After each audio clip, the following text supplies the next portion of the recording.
Brooklyn Independent Television.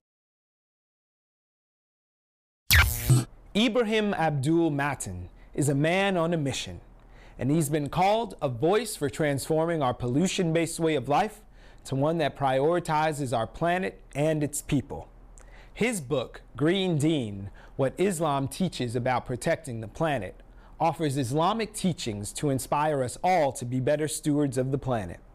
He talked with our producer Charlie Hoxie about the book and what it means to be Muslim in Brooklyn. ولا عابدون ما عبدتم ولا أنتم عابدون ما أعبد لكم دينكم ولي دين.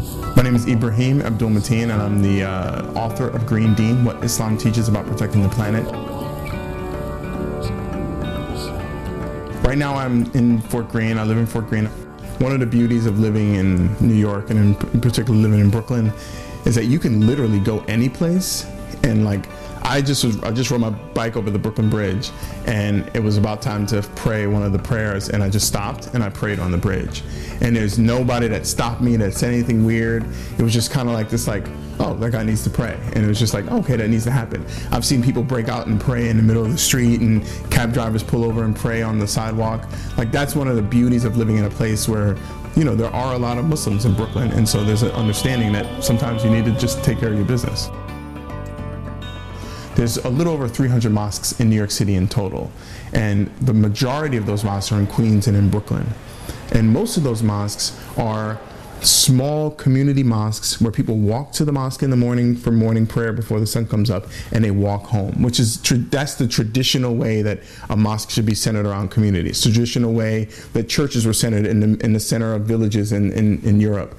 That's sort of the way that you're supposed to interact as a human being with your faith in a communal setting. And I think for me what it really means is that you're connected to this amazing diaspora, this incredible mosaic of world people that all believe the same thing, as opposed to being a Muslim in a suburb where it might be just one group or one socioeconomic class. In Brooklyn, you have literally the entire gamut. You have people that have been here for many generations. You have people that have been born and raised here.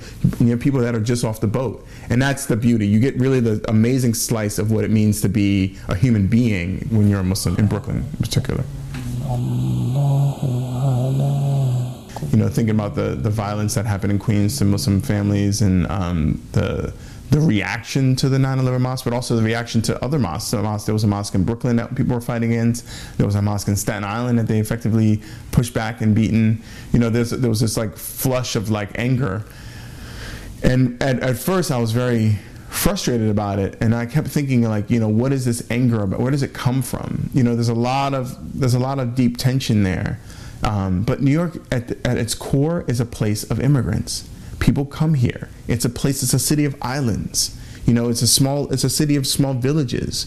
People come in and they leave, and then they come in and they leave. So as this process happens, these tensions are ancient in terms of the way this place interacts. So I wrote Green Deen, What Islam Teaches About Protecting the Planet. Deen means the path or the way. It means the religion. It's like a slang term, but it's also an Arabic word, and it really resonates in both ways for Muslim Americans that were raised here. But I also wanted it to be as a tool for the environmental movement and as a tool for academics and for students.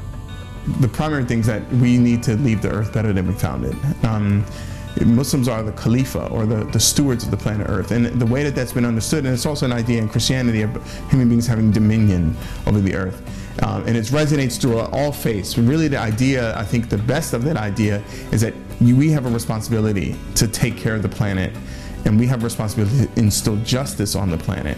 And when we pollute the planet, that's literally disturbing the balance. It's literally bringing injustice on the planet. That's an oppressive act, and that's going to be held against us as Muslims on the Day of Judgment.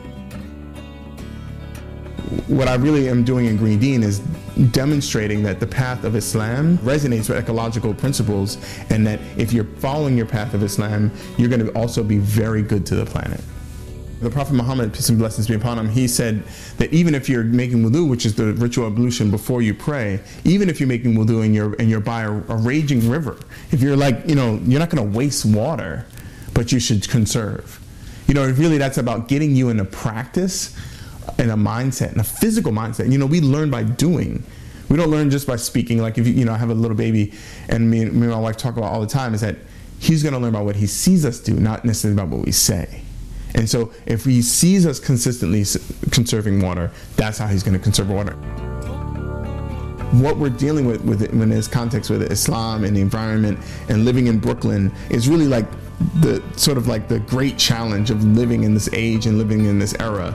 And to me, that's what makes me excited about what I'm doing and about being in the situation that I'm in, is that I'm not shying away from these challenges. And believe you, it's hard because this city is expensive.